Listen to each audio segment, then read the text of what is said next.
Speak this like you're watching someone you love destroy something they can't get back. Your voice is getting louder, you're interrupting, you just made it personal. You brought up 2019, you told them they were being ridiculous, and now you're standing there, heart hammering, hands shaking, waiting for them to admit you're right. They won't. Most people think winning an argument means being louder, but the most dangerous person in any argument isn't the one shouting, it's the one who never had to. Speak this like a doctor reading results the patient doesn't want to hear. The moment your voice rises, your amygdala fires. Fight or flight.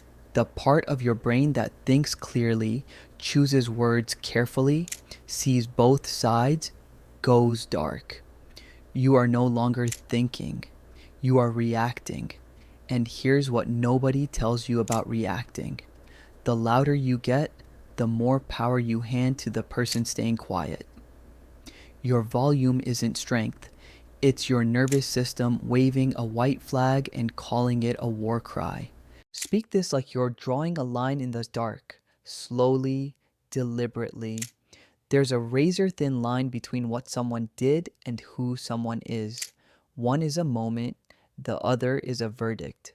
Most people cross that line without noticing, because when we're hurt, we don't want to fix the problem. We want to dismantle the person, and words aimed at identity don't leave bruises.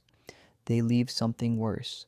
They leave a story someone tells themselves at 3 a.m. for the rest of their life. You did that, one sentence, that's all it takes. Speak this like someone confessing something they're not proud of. You remember everything. The thing they said in March, the apology that never came, the moment you filed away and told yourself you'd forgiven.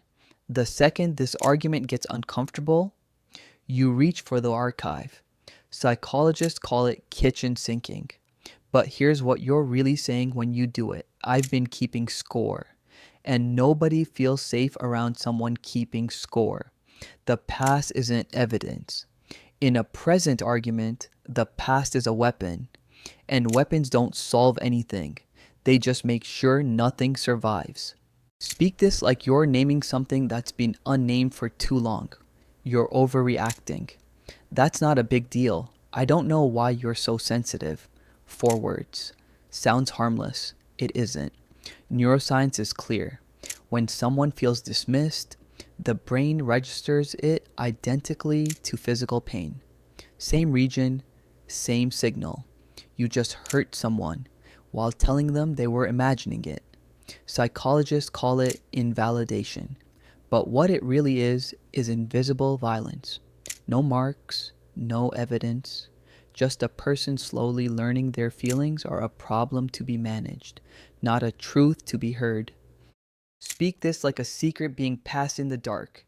The argument is winding down, there's a pause, and something in you can't let it end. One more line, one more point, one final way to make sure they know you won. Psychologists call it face-saving behavior. But what it actually is insecurity in a suit. The person who speaks last doesn't win. The person who speaks with precision and then goes quiet controls everything that comes after. Silence isn't emptiness. In an argument, silence is the sharpest sentence you never had to say. Speak this like you're revealing the only thing that actually matters. Emotionally intelligent people aren't doing any of this because they're better. They're doing it because they understand something most people spend their whole lives missing. Every argument is a negotiation, not for agreement, not for victory, for respect. And the moment you lose control, you lose the negotiation. The other person stops hearing your words. They start watching your behavior. And behavior tells the truth your words were working so hard to hide. You can be right about everything and still lose everything because you couldn't stay in control for 5 more minutes.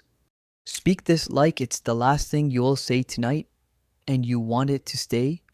The next time someone pushes you and everything in you wants to push back harder, stop. Ask yourself what you actually want from this. Not to win, not to be right, to be understood, and you cannot be understood by someone you just taught to be afraid of you. The most powerful voice in any room is the one that never had to raise itself. Remember that the next time the silence feels like losing, it isn't. It's the only move that was ever actually yours.